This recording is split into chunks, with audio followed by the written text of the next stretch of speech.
I added all 4 EMAs on my chart simultaneously. Every EMA was giving me a different signal. I didn't know which one to trust. Total chaos. The day I deleted everything except 9 EMA, my chart became clear and cleaner. As a result, my trading outcome improved drastically. Hello and welcome. This is the complete EMA guide I wish existed when I started trading. Let's start from the beginning. EMA stands for exponential moving average. At its core, it's a line on your chart that shows you the average price over a specific number of candles. But unlike normal moving average, EMA gives more importance to the recent candles than older ones. That's why EMA reacts faster to the price movement. For example, if Bitcoin suddenly starts moving aggressively upward, EMA adjusts faster than SMA. When I started trading, I had no idea what the line on my chart was actually doing. I just knew it was there and other traders are using it. Understanding what it actually measures changed my trading completely.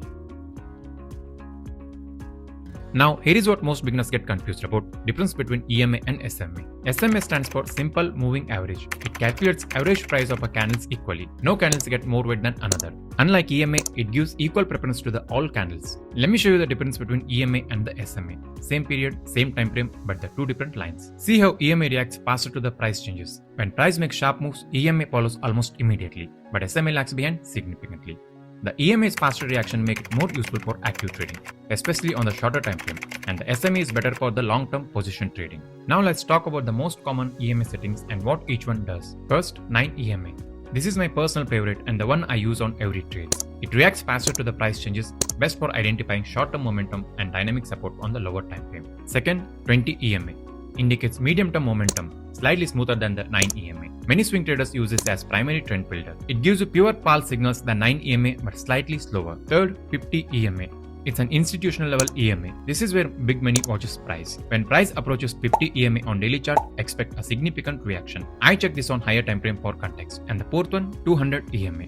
This is the king of all EMAs. It indicates long-term momentum. When price above 200 EMA on daily chart, expect long-term bullish momentum. But when price below the EMA, expect long-term bearish momentum. Now, here is the mistake I made early on. I added all 4 EMAs on my chart simultaneously. Every EMA was giving me a different signal. I didn't know which one to trust. Total chaos. The day I deleted everything except 9 EMA, my chart became clear and cleaner. As a result, my trading outcome improved drastically. So my recommendation is start with 1 EMA, master it completely, then consider adding second for confirmation, but never more than 2. If you like this video, subscribe to my channel. Also, let me know in the comment which EMA is your personal favorite. Now the most important section, how to actually use the EMA correctly, because this is where most beginners misunderstand EMA completely. First, trend direction.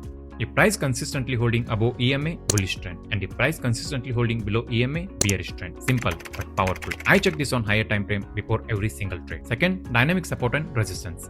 In an uptrend, price pulls back to the EMA and bounces. That pullback is not a warning signal, but it's an opportunity to enter trade. Similarly, in downtrend, price rallies to the EMA and gets rejected. That rejection is your entry signal for the short trade. Third, entry confirmation. I never trade just because price touched the EMA. I wait for the candle to close above it after pullback. That close confirms buyers back in control. That's my trigger. And finally, trend strength identification. When price is far above the EMA, trend is overextended and exhausted, so I wait for the pullback. Similarly, when price is close to the EMA, trend is fresh and momentum is building. EMA works best in one specific condition: trending market. When price is making consistent higher highs and higher lows, or lower lows and lower highs, EMA is your most powerful tool. However, when markets become choppy or sideways, EMA gives you fake signals and make you bleed through several cuts. If this video is helping you to understand EMA better, leave a like so I know to make more detailed videos like this.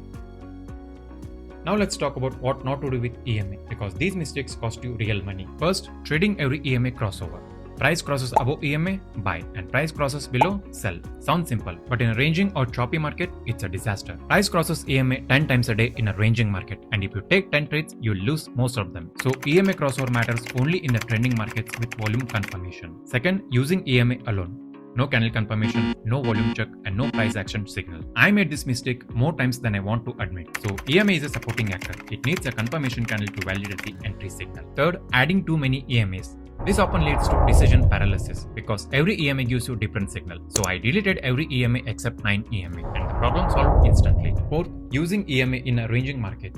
Here price goes sideways, so EMA becomes flat. Every EMA touch looks like an entry signal, but none of them are. In ranging markets, EMA become useless, so switch to the Bollinger Bands or pure support and resistance. So save EMA for when trend returns.